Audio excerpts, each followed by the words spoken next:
Black trade unions have a long history in South Africa, stretching back over 60 years. A history of organisation vigorously suppressed. In the 1960s, the South African Congress of Trade Unions, FOSATU, which is affiliated to the ANC, went into exile after its leaders were harassed and detained, and for over a decade, black workers were silenced. In 1973, a massive wave of strikes broke across South Africa, and the union movement was reborn. 6 years later, in 1979, due predominantly to worker pressure, the government reluctantly recognized trade unions. Taking full advantage of the new rights they had won, trade unions have now become a major force in the liberation struggle in South Africa.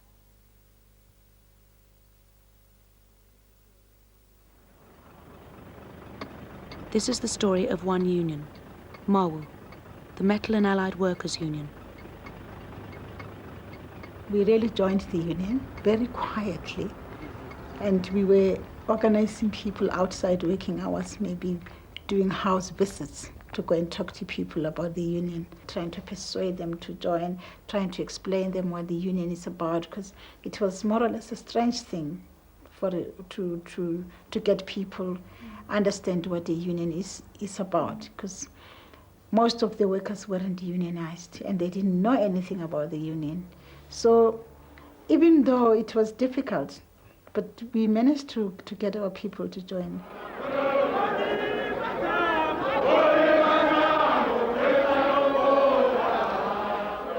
April the 6th, 1986.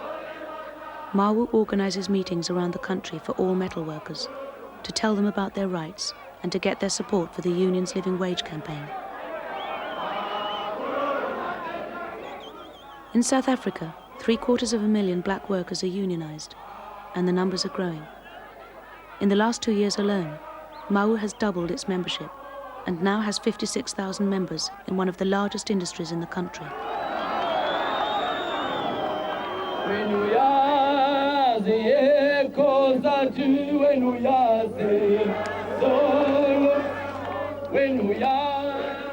Moses Mayikiso, MAWU's General Secretary, opens a rally to organize the unorganized and is joined by Kole Mayikiso, a MAWU official.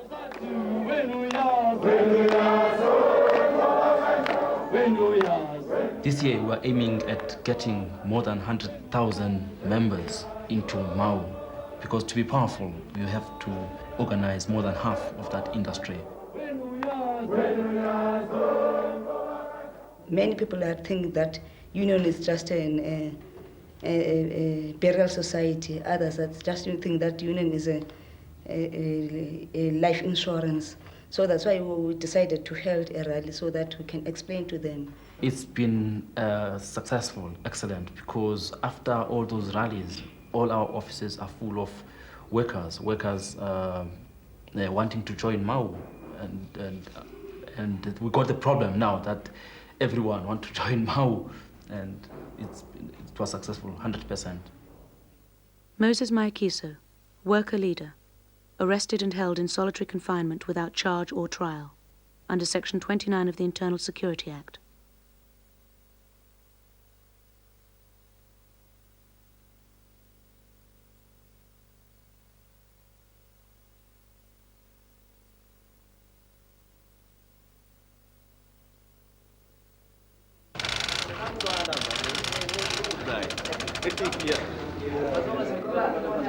Promise to return to it after such a period, and then there is a copy upon. Despite attacks, the union continues to function. But it's not a strong case. This is MAWU's head office in Johannesburg, where on a Saturday, their busiest day, people start arriving from 6 in the morning.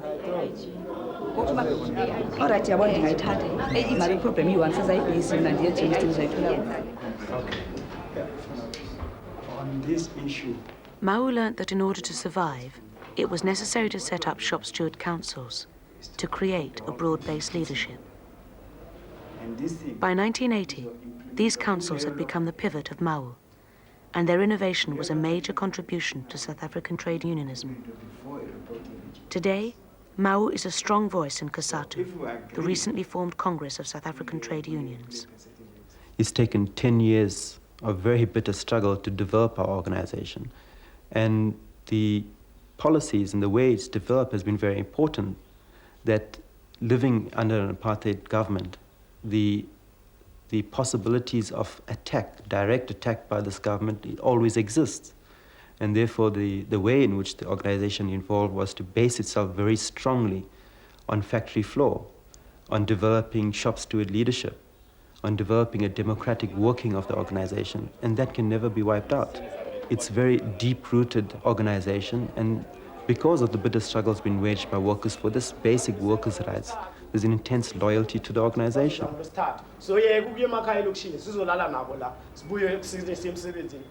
Shop stewards in each region meet weekly to discuss problems. MAWU is strongly committed to workers' control of their own organization, making a priority of worker education and leadership accountability.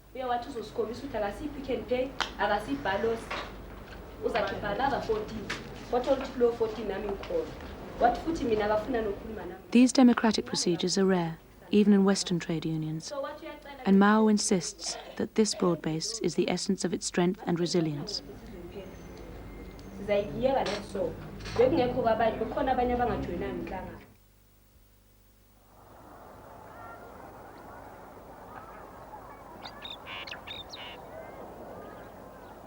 400 miles from the head office in Mpopemeni, democracy is facing its sharpest test.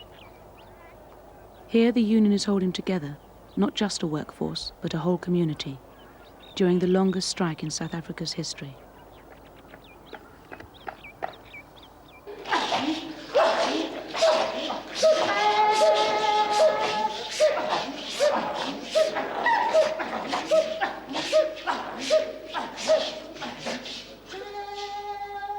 The struggle of Sarmcol workers.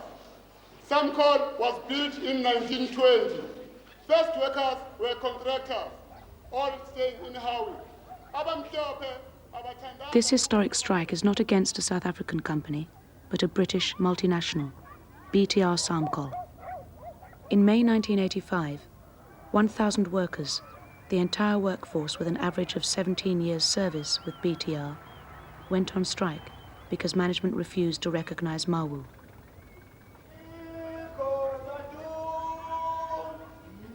The workers wanted their union recognized to protect the older workers, who had been sacked after many years without compensation.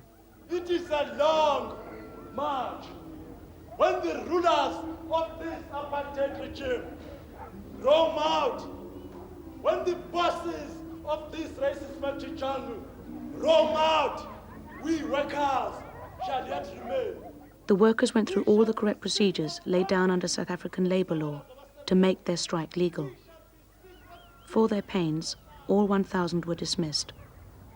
For all of us in the strike, it's difficult to pay the rent for houses and to pay the monthly installments for the furniture we've bought and to buy the uniform and school books for our children.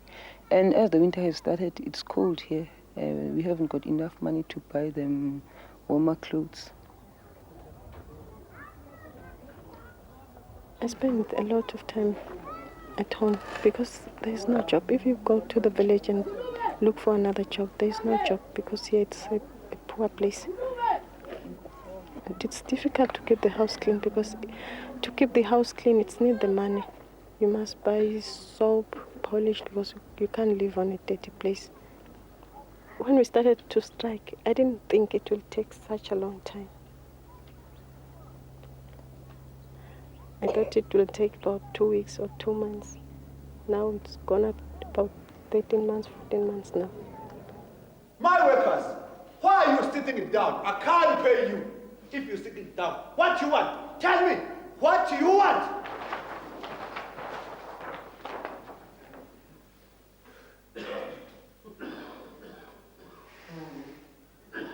Oh, shit.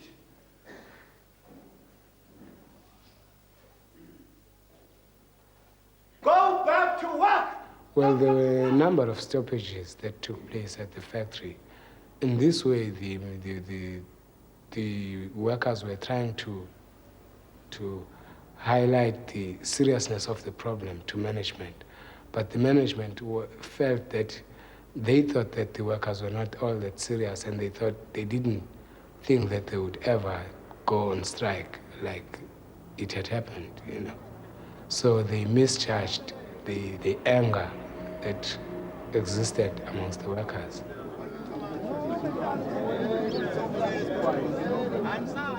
Most of the strikers live in Mpopemeni township. As BTR is the only employer in the area, the community was faced with destitution. Today is the weekly Wednesday meeting. All the strikers gather to discuss cooperative projects, which they have set up to support their community. This has helped a lot to keep the workers together and to have something to do during the day, because you can imagine 990 people, you know, without employment and doing nothing during the day. So they were quite interested in this kind of thing. They can use his garage for the time being while still investigating for another place. The shop stewards did a lot of work organizing the workers and explaining to them what kind of projects that we wanted to establish. Up to now, the people who are being recognized by the community are the shop stewards and nobody else.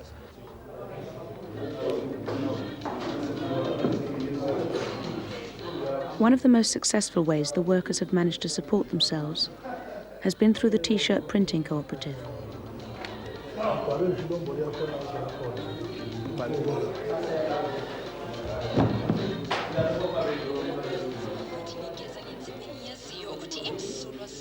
All the proceeds go towards buying the small weekly food parcels for the strikers and their families.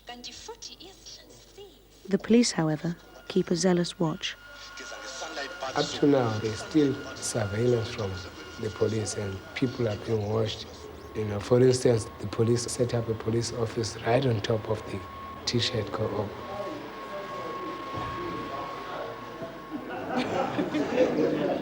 Mr. Allenberg at Joburg. Speaking. I'm Mr. J. Sampson at BTR Howick. I had big problem this morning. What problem? The workers pulled their tools down. I don't know what must I do. At this time of the day? Oh shit. This morning, around about 8 o'clock. Okay. I'll try to phone Mr. Owen Green in England. I want to reply today. Okay. Please. Bye. Bye.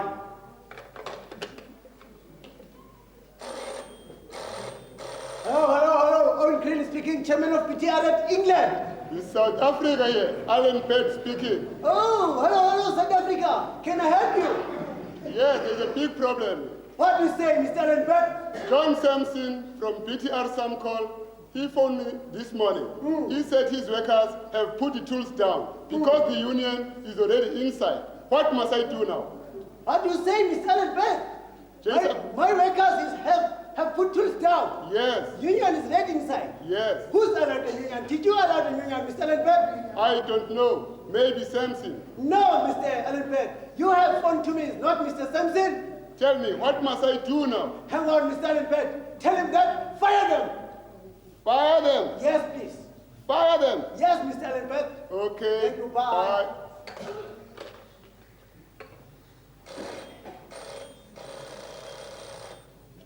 Hello. It's John. Yes. What's the story? There is your answer. Fire them. What to say? Fire them. That's what we want. That's what we want. That's what. Thank you, Alan. Thank you very much, Alan. Bye. Bye. That's what we want. That's what. Well, in the earlier days of the strike, we tried a lot of things to bring pressure to management. One of the things that we did was to buy shares from the company. And the shares were taken in my name. And I had to go to that meeting and address the meeting of the directors. I distributed pamphlets there.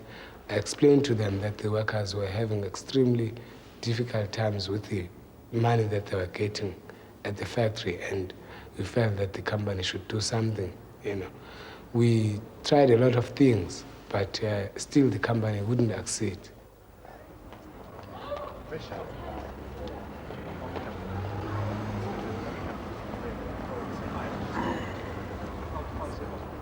To highlight their case, Sarmcol workers came to Britain to speak to BTR shop stewards and to hold a silent protest outside the company's headquarters in Vincent Square.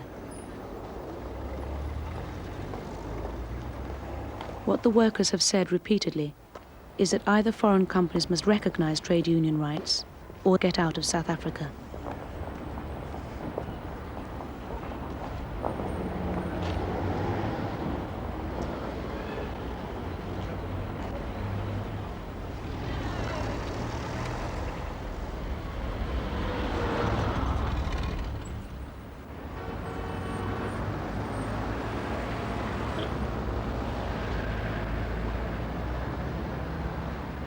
The EEC codes of conduct require multinationals to extend basic trade union rights to their workers.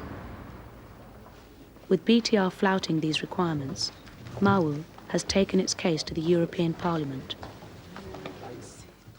6 of the shop stewards from BTR Sarmcol were refused passport by the South African government, although we appealed to the government. That shows us that the South African government is working together with BTR Sarmcol management. The EEC has done little to enforce its own codes, and as a result of MAWU's presence in Brussels, the European Parliament is looking into the possibility of making these codes mandatory and binding. To chase away the organizers.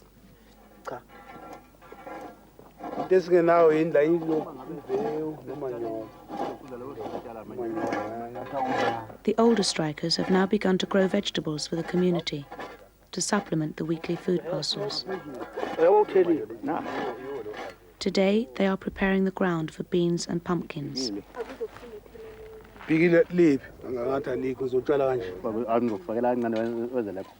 In a strike, we start a project because we want something to eat. We plant a cabbage and a spinach and a carrot. We haven't got a beetroot yet. Where did you get the land from? We get the land to the Roman Catholic. He helped us to planting something here. How do you feel after having worked for Sarmcol for 35 years that they could just dismiss you? We feel very sorry about Sarmcol did, because we've been working for him a long time. When we're talking to him, he just dismisses us. Now we don't know how to feel, we live. Our children and everybody's children is living suffer now. And we don't know what to do now. That's why we're suffering to build something to eat.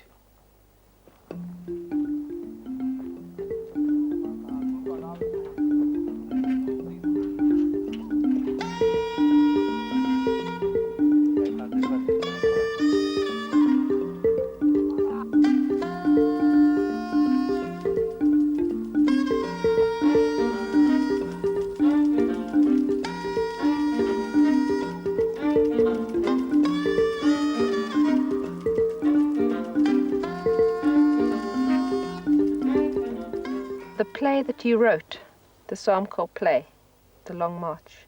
Yes. What made you decide to write the play? Make me to decide to make a play, because when we are here, we have to make something nice to like to do it. When we in a strike, don't keep our heart swelling. Oh, my Honorable, my Prime Minister Margaret Thatcher of Britain. Hello, Maggie. Hello, Maggie. Welcome, Maggie. Hello, Maggie. Hello. Hello. How are you this morning, Maggie? Hello. Hello. Thank you, Maggie. Maggie, it is my pleasure today, Maggie. Hello. Hello. Thank you, dear Maggie. Have a good nice sit, Maggie. Thank you. Thank you, dear. Thank you. Thank you, Maggie. Maggie, I'm very happy today, Maggie. Maggie, for the summertime, I'm very happy. Maggie, Owen Green speaking, chairman of BTR at England. Okay, Maggie, let's get down to the business, please. Owen!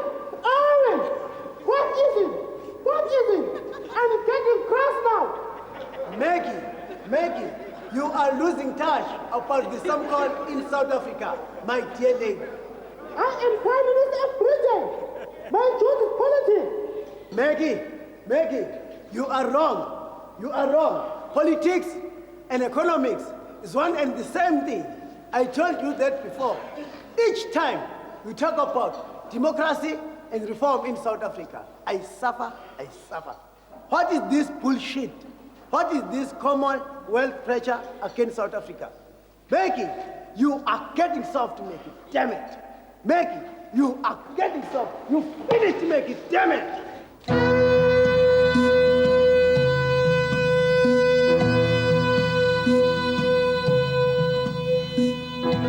It is Friday, food parcel day.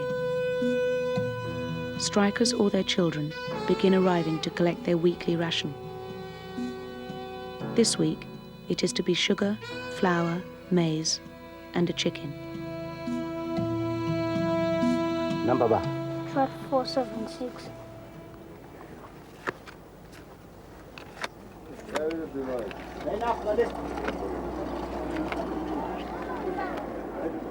The food van arrives, a testament to the enterprise of the community, the efforts of the shop stewards, and the unity of the strikers.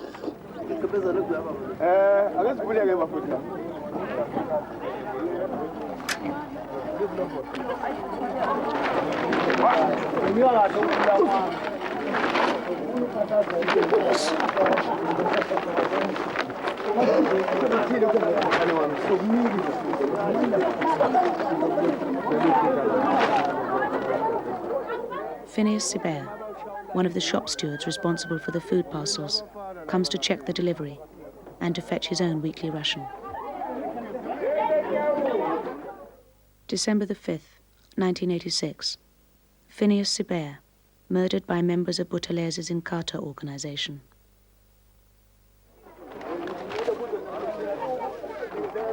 Despite perceptions of Buthelez's opposition to the government, they find common cause with each other in their fear of democracy. For the strength of the unions threatens the state's authority and Buthelez's regional power. Both have sought to eliminate all opposition, from the ANC, the independent trade union movement, youth and community activists.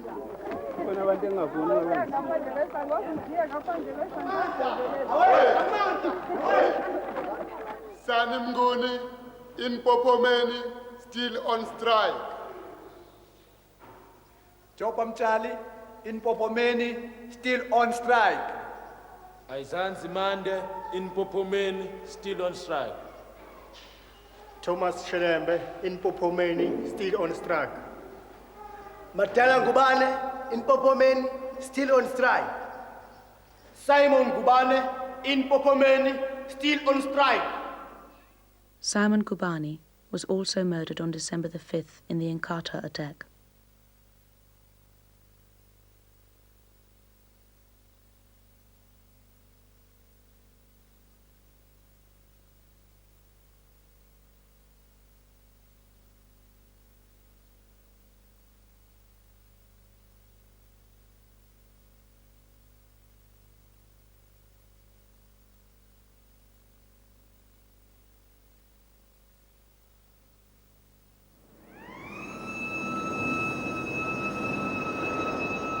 Here at Highveld Steel, a subsidiary of Anglo-American, MAWU was only recognized in 1983. Anglo-American, the giant South African mining corporation, also owns more than 50% of all manufacturing industry in the country. Anglo's Liberal chairman, Gavin Relly, has received much publicity for his calls on the apartheid system to reform. But MAWU claims that Anglo's reforming zeal has not extended to the factory floor. At Highveld Steel, MAWU's 2,000 members have had to organize strikes and stoppages in order to put an end to unfair dismissals and win equal pay for equal jobs. Highveld is supposed to be a progressive company. A liberal capitalist company. It's not that progressive. Well, they are very good. The Highveld management is very good in production, but in industrial relations, they are struggling.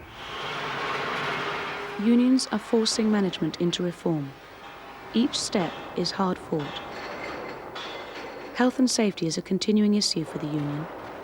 Management refuses to install adequate air extractors to reduce the serious skin and respiratory problems. Facilities are still segregated, be they washrooms, canteens, or medical services. Many workers live in overcrowded rooms in single-sex hostels.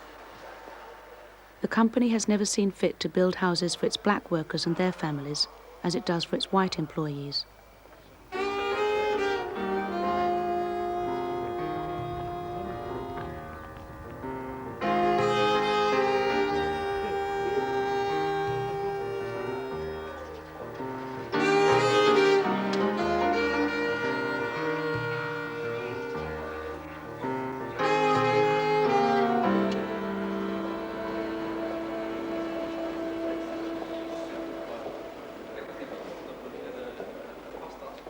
The union continues to push its demands at the annual wage meeting with Highveld Steel and other employers. Through their pressure, basic wages have been increased by 70%, but still only stand at £30 for a 45-hour week. We leave home at 5 o'clock every day of our lives, and we have to leave work at 8, 9 o'clock every day of our lives. This year, MAWU is demanding a living wage of £50 for a 40-hour week. In addition, they are also demanding the right to strike, paid maternity leave, and May Day as a paid holiday. Basic rights for workers. Conditions that are in existence right now. As the union's demands become more determined, management has had to react. Okay, Harry, that'll be all. Thank you. Is there something else, Harry? Yeah, I wanted to... At Highveld Steel, new strategies have been introduced to deal with the workforce. Harry, please take a seat, sit down, and tell me all about it and about the big bucks. Thank you. Now, when employees come into your office and when employees feel discriminated against, usually they are very emotional. And it might be a good idea to terminate the meeting if the feelings get too hot and ask the person to come back at a later stage when they're a bit cooled down. The only problem with that technique is that they might come back with help and then you've got more trouble. Again, it's an excellent opportunity for you to deal with emotions and how to diffuse emotions and how to make people feel less emotional about issues. How would a supervisor have treated a black worker before they went on a training course? Well, I think what he was a black, and consequently, you know, we can do without him. We can always get plenty more. As if the man didn't have any right to speak his mind or to voice a complaint. Because I mean, at one time it used to be, look, I haven't got time for you. You know, please, if you don't want the job, go. I can always get somebody else in. And I think with the advent of the blacks starting to be unionised now, and I mean the black man realises now that he has got some sort of say via his union. And I mean we supervisors have got to listen to these people. And I mean we can aggravate a situation, you know, very, very easily. And I mean with these people up to now, you see they're relatively new as regards to trade unions. And they're flexing the muscles and they want to see how far they can go. And I mean, if we can defuse the situation long before they walk out, you know, we've got to do this.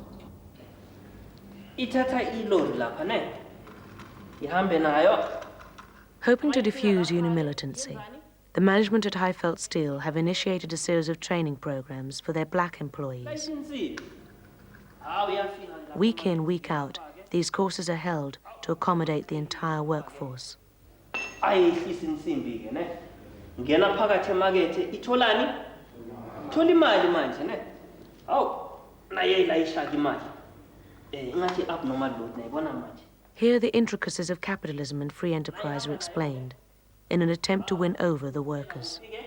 Lapha ema-ofisini ke ne yayithatha ke le mali yayihlisa yayibeka-ke lapha-ke ne yayithatha lilori naya iphindela la ihlala khona-ke ne.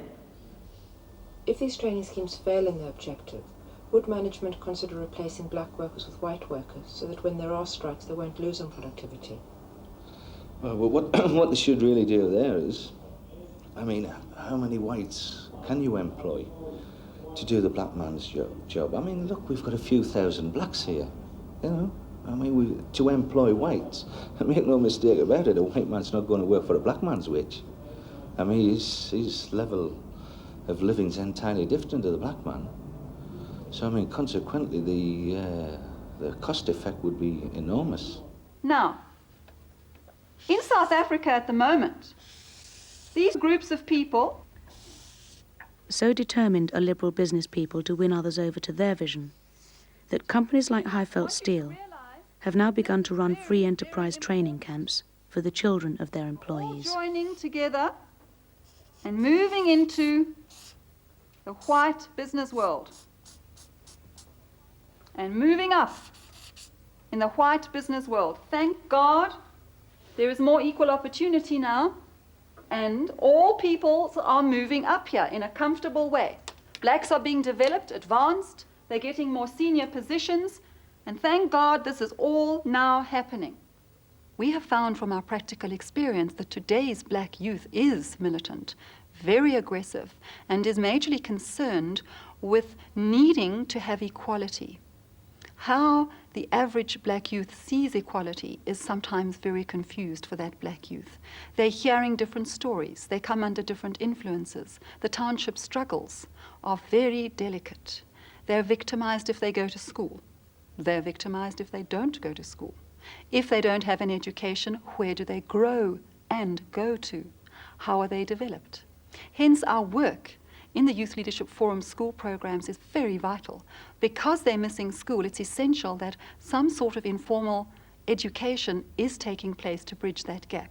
I think very clearly they are going to fail in that objective, because the experience of workers, irrespective of the number of camps they go in, even if those camps are held in five-star hotels, immediately those camps are over, they've got to go back to townships. They've got to suffer their harassment by security forces purely by the fact of their color. So we would feel that whatever strategies are adopted by employers, ultimately the experience of black workers in the country will ensure that the system that evolves in future society is one that benefits workers directly. And clearly, workers from their experience have gained that the free enterprise system does not benefit them. What we are proud of as workers is that whatever we need from the employers, we will always use our powers.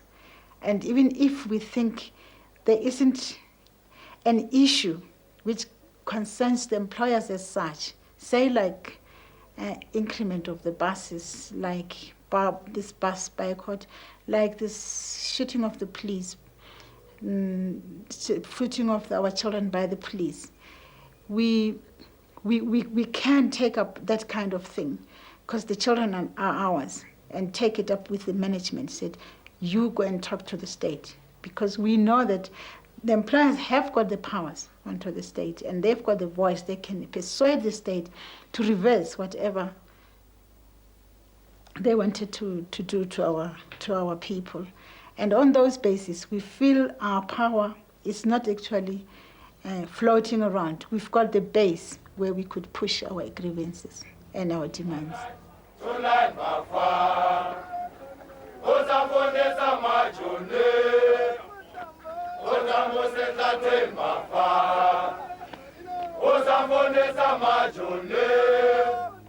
Here in Brits, unions are using their strength and organisation to fight against forced removals. They are demanding that industries in the area support the workers and oppose the government's decision to move 15,000 people from the town of Okasi, where they have lived for 55 years. The unions have become involved in the whole removal issue because as a community, is that we are workers and we are belonging to those unions. And now, if we are now going to be moved out, is that at first is that there will be a break of that spirit that is existing. And then really it's going to weaken the whole thing, you see. It's going to weaken us. If it takes the upheaval of a whole community to pursue its ends, the government is prepared to do it. For despite assurances to the rest of the world that forced removals are a thing of the past, the people of Okasi know differently. 5,000 residents have already been bulldozed out of their homes and moved to the new location of Letlabili.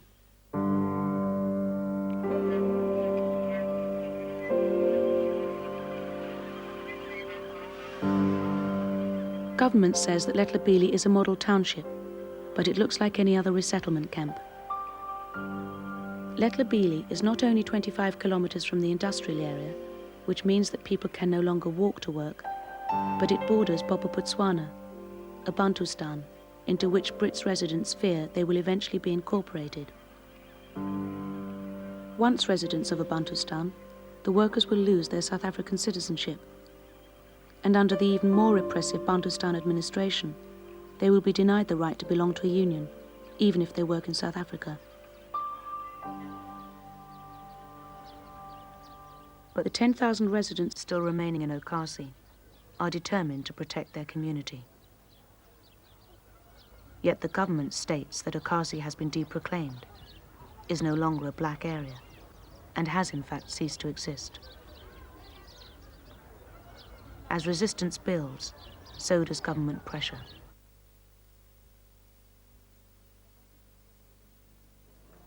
The houses of several trade unionists and community leaders have already been petrol bombed by alleged government agents. So when Joyce Modimeng heard their window being smashed, she woke David thinking this was a similar attack. But this time it was a more sophisticated device, a hand grenade which exploded, killing her and seriously injuring David. No, I mean, this time one has to decide whether to be a policeman or to be among people. So in other words, the struggle does not stop, it continues. And ultimately, even if I die now, but I'm going to continue struggling.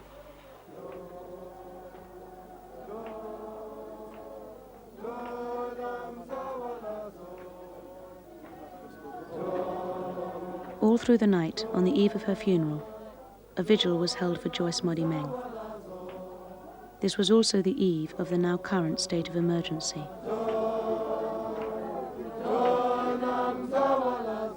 As we stand here today, every MAWU factory in South Africa has stopped work for one day to make it very clear to the system and to their allies that we will not stand for this.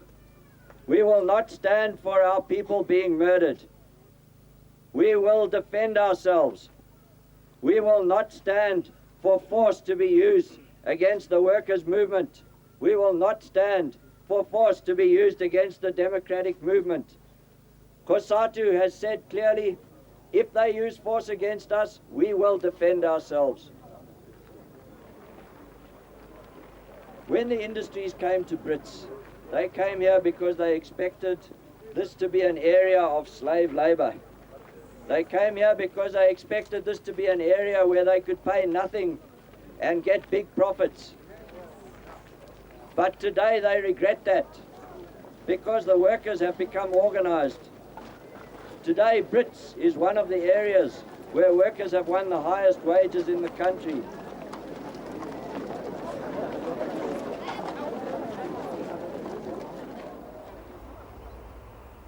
When the industries came to Brits, they were careful to site the new white town well away from the black township of Okasi, which had been there for many years.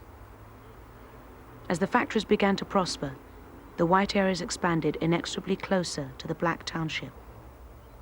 This proximity aroused the anger and hatred of Brits' white residents, who are among the most conservative in South Africa. Brits is the birthplace of the AWB, the Afrikaans resistance movement, who are determined not to have Okasi as their neighbours. If the government could placate these people by moving the black township, it might be able to win them back from the extreme right.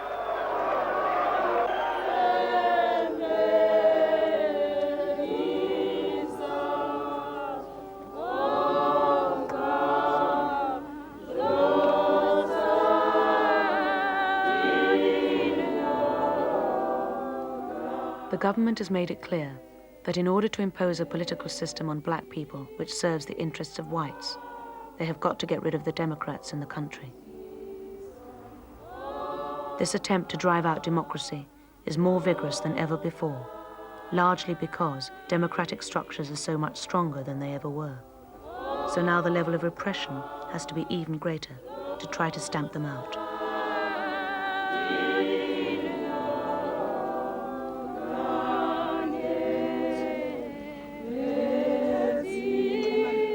I should think up to now is that we are not looking for an alternative. As we have been saying all along, that moving to Lethabile is not negotiable. Any further alternative that they might like to raise, it will show clearly that the government is declaring war on us. And that is it. And on the question of declaring a direct war with the community, I think they'll be risking actually, because if you look at that, the composition of the community in the township, that is, it consists of organized workers. So totally, we'll use the employers to block any forced removal.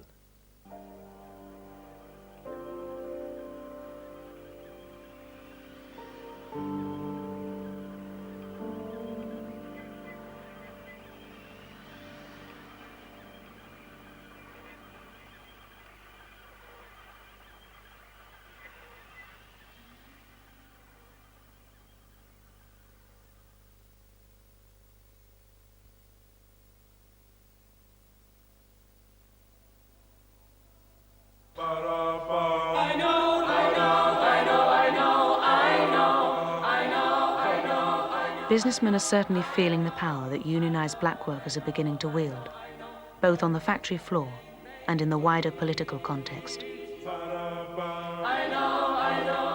For the first time, both Afrikaans and English-speaking management think that the government's program of reform is not moving fast enough.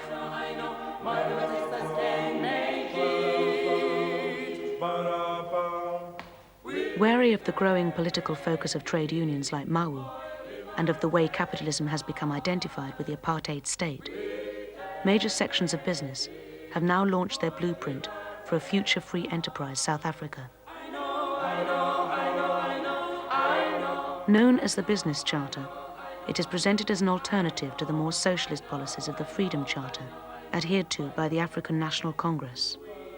What has happened is that for the past several years, business has slowly started coming around to understanding that if there isn't a significant political change, then the economy of the country just isn't going to function. And of course, we'd be sitting with more and more labor unrest, industrial sabotage taking place. What Project Free Enterprise represents is, for the first time, the majority of the business world coming together and talking with one voice. The perceptions of the majority of black workers is that there is a very tight alliance between big business and the apartheid state, and that the profits and the economic system has developed out of the fact that the apartheid government has instituted various laws that restrict the movement of black workers and people, that deprive them of political rights. And so at this point in time, we see no way in which employers themselves can disassociate themselves from actions of the apartheid state. For the last 30 years, the Freedom Charter has been the symbol which has mobilized black people against the apartheid state and the focus of their demands for a free South Africa. Given that liberal businessmen have been to Lusaka to talk to the ANC, what is the possibility of an alliance between their charter and the ANC's Freedom Charter? Well, I think there's a struggle going on. And I think the people who are behind the business charter are very definitely trying to draw support away from people or from the Freedom Charter. I think their aim was to set up the business charter as a document which bore a lot of similarities, superficially, to the Freedom Charter, but in essence is arguing for a very different kind of society. The Freedom Charter is a people's charter. It's a people's Bill of Rights to a certain extent, and it to a certain extent addresses some very basic fundamental rights. it's only in one or two very small instances where it, for instance, differs significantly from perhaps what a general free marketer would say. And that is they have the one point on a specific nationalization of large industry, banks, mines, etc. Apart from that, it's a pity that we haven't focused on all of the similarities. We've tended to focus on one or two small differences and not on all the similarities. The Freedom Charter calls for one person, one vote in a unitary South African state. The Business Charter is much vaguer.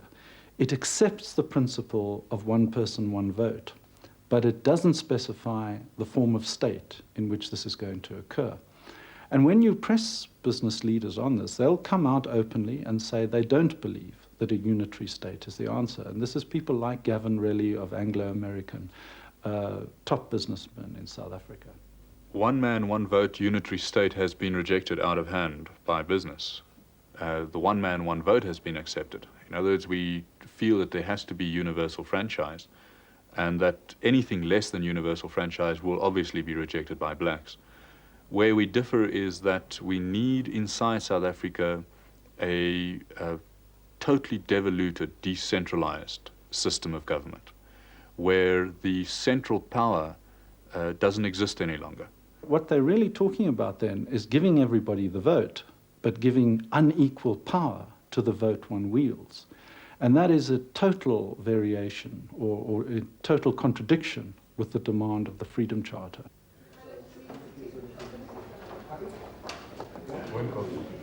Whatever the plans of business, for MAWU, these overtures are irrelevant.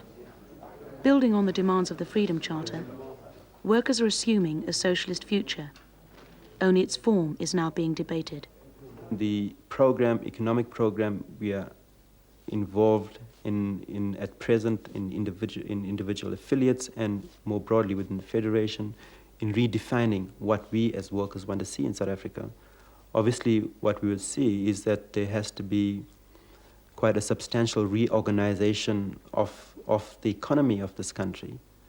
And in that sense, allowing workers much more control over decision-making, much more control over the profits that are produced through their labor. And that very broadly is the way in which we perceive the economic program unfolding in any future society. This program must be based on free and open discussion within and outside of the trade union movement. It must address issues that are central to the working class at this point in time: housing, education, transport, but it must also be well defined in terms of goals.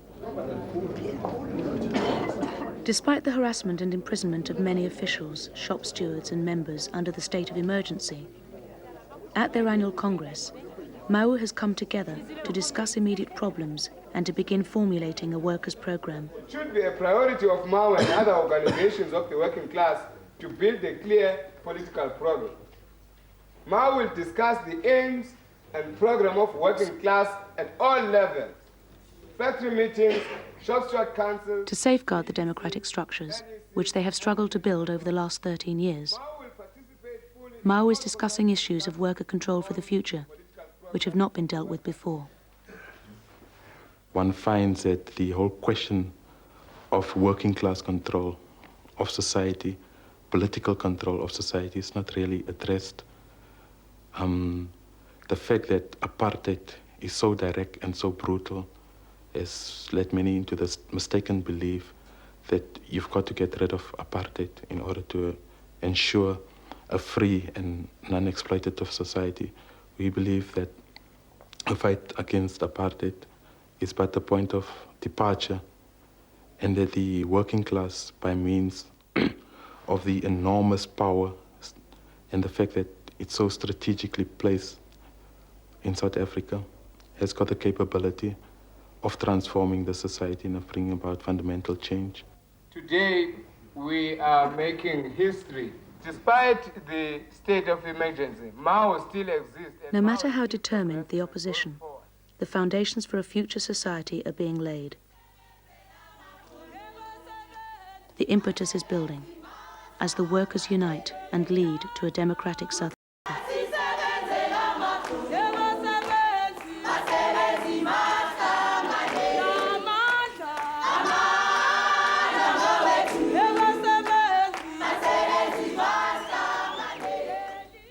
got a real intensification of repression and authoritarian rule in South Africa.